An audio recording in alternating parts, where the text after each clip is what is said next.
Jio F320B dead repair 350তে hot air garnish heat রেখে just তুলে নেবো। একদম আস্তে আস্তে করতে হবে, শোল্ডারের উপর যেন বেশি প্রেশার না দেওয়া হয়। বেশি প্রেশার দিলে তাহলে শর্ট হয়ে যাবে, প্রত্যেকটা বল শর্ট হয়ে যাবে।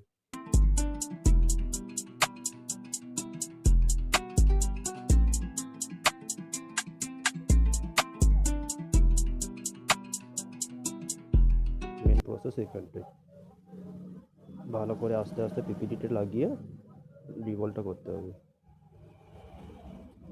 বেশি তাড়াহুড়ো করলে বল বারবার সে কাটতেই হবে।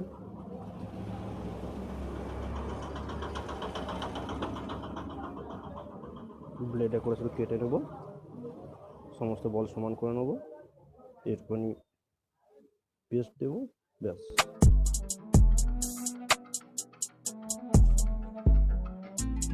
এখানে হট এয়ার গানের 200-250 আছে হিট, আর এয়ার আছে 3।